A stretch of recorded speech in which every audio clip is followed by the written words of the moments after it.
Hit Radio, l'essentiel de l'actualité.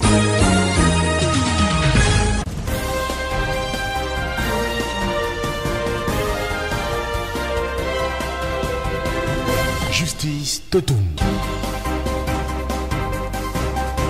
Bonsoir à tous et bienvenue à cette édition de l'information sur Hit Radio. Recrutement des enseignants, 1258 dossiers à traiter. Les revendications portées par les syndicats des enseignants ont été étudiées par la 8e session du comité interministériel. Dans le document qui a sanctionné les travaux de la dite session, il est dit qu'en ce qui concerne la prise en compte des instituteurs vacataires de l'enseignement technique dans le cadre de la 3e opération de contractualisation des instituteurs, sur 2350 dossiers reçus, 43 ont été retournés dans l'administration des tâches. 1458 ont été retenus pour traitement. Sur les 1258 dossiers traités, 827 actes ont été déjà signés par le ministère de la fonction publique et de la réforme administrative et 216 par le secrétaire général des services du Premier ministre. 310 dossiers sont en instance du fait de certains avenants au contrat en cours de signature, de l'authentification préalable des diplômes présentés et de l'absence des certificats d'individualité. La 8e session du comité interministériel a par ailleurs parlé de la préparation du Forum national de l'éducation. Sur ce point, il a été dit que le budget prévisionnel pour cet événement a été validé. Sommet du Commonwealth à Londres, les travaux qui ont commencé depuis lundi s'achèvent le vendredi 20 avril 2018.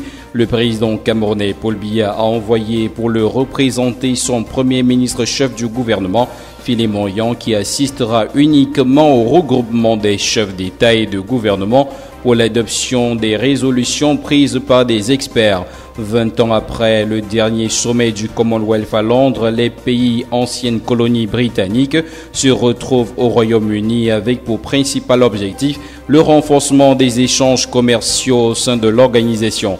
La période post-Brexit pourrait faire apparaître pour le Royaume-Uni d'importantes opportunités de négocier des accords commerciaux bilatéraux avec les pays membres intéressés. Le changement climatique sera aussi au centre des débats.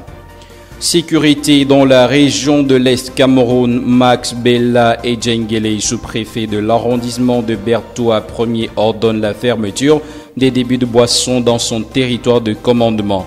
Outre le tapage nocturne, l'autorité administrative reproche aux dits débits de boissons le non-respect des heures de fermeture de leur établissement, la violation des conditions d'hygiène et de salubrité des lieux exploités, l'admission dans les débits de boissons des mineurs et enfin l'entretien sur les lieux de commerce des conditions favorisant la débauche, l'insécurité et la dépravation des mœurs. En procédant à la fermeture des débits de boissons mis en cause, le sous-préfet a également suspendu leur licence. L'acte de l'autorité administrative va en droite ligne avec les prescriptions d'Yves Bertrand Aoumfak, préfet du département du Lom et d'Irem.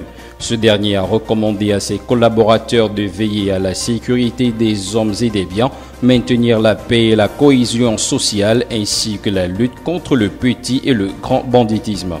Parlons de toute autre chose à présent, justement de la crise anglophone. Le colonel Didier Badiek, chef de la division de la communication au ministère de la Défense, affirme que les terroristes vont rendre gorge et les forces de défense vont poursuivre la sanctuarisation des régions anglophones pour que chaque citoyen vaque à ses occupations en toute quiétude. En effet, les terroristes construisent des camps dans la forêt, de véritables quartiers généraux où l'on retrouve de tout, munitions, armements, carburant et moyens de locomotion. Et c'est dans ces camps que s'organisent les raids sur les positions des forces de l'ordre et sur la population systématiquement resquillée et prise en otage. Ainsi, le colonel Didier Badiek a fait le point sur la guerre qui oppose le gouvernement central aux séparatistes dans les régions anglophones du Cameroun. De manière globale, toutes les attaques opérées par les sécessionnistes ont été repoussées. Ils ont perdu beaucoup d'hommes, que ce soit du côté de la région du nord-ouest ou du sud-ouest. On note aussi avec satisfaction que dans ces régions, les populations participent de plus en plus en donnant des renseignements qui sont les plus importants pour l'armée. La population joue un rôle actif dans le dispositif de défense, a-t-il révélé, mais le combat est loin d'être achevé.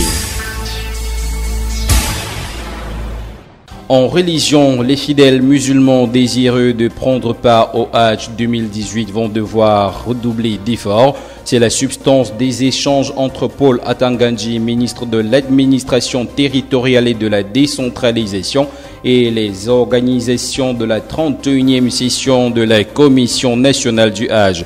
Au cours de l'audience, il a été précisé que les taxes ont augmenté de 10% en Arabie Saoudite où se déroule toujours ce rendez-vous religieux. Ce qui explique le fait que cette année, le coût pour le Hajj sera onéreux. Outre cette question, il a également été précisé que la durée du séjour a été revue à la baisse. Elle est désormais de 30 jours maximum.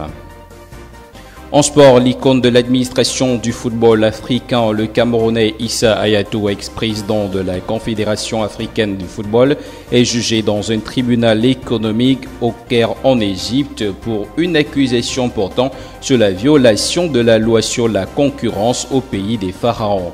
L'affaire éclate sur la place publique le 4 janvier 2017 alors que plusieurs journaux égyptiens publient l'information selon laquelle, à la suite d'une recommandation de l'autorité égyptienne de la concurrence, le procureur général de l'Égypte a décidé de poursuivre le Camerounais Issa Hayatou et le Marocain Hicham El Amrani, alors respectivement président et secrétaire général de la Confédération africaine de football pour corruption et violation des règles de la concurrence en vigueur en Égypte. Précisément, il est reproché à ces désormais anciens hauts responsables de la CAF d'avoir de manière arbitraire vendu pour la période de 2015 à 2028 des droits exclusifs de radiodiffusion des compétitions de la CAF à la Gardea Sport, une société française spécialisée dans la gestion des droits marketing et audiovisuels sportifs. Le Zimbabwe renoue ses liens avec le Commonwealth 5 mois après la chute de l'ex-président Robert Mugabe. Le pays participe cette semaine au sommet des pays anciennement colonisés par la Grande-Bretagne qui a ouvert ses portes mardi 17 avril à Londres. 15 ans après avoir été suspendu du Commonwealth, le Zimbabwe s'efforce ainsi de renouer avec les institutions internationales. Au Burkina Faso, un enseignant a été enlevé dans la commune de Bouro située dans le nord du pays. L'attaque a été revendiquée par le groupe État islamique dans le Grand Sahara. En plus de cet événement, l'État islamique au Grand Sahara revendique l'assassinat du maire de la commune de Koutougou, toujours dans le nord du pays. Les djihadistes l'auraient abattu près de son domicile parce qu'il travaillait avec l'armée du Burkina pour les croiser. Il faut noter que ce n'est pas la première fois que l'EIGS sévit au nord du Burkina Faso. Le groupe terroriste est actif dans ce qu'on appelle la zone des 3 frontières entre le Mali, le Niger et le Burkina Faso. Le Chili met en place un visa spécial pour les émigrés vénézuéliens.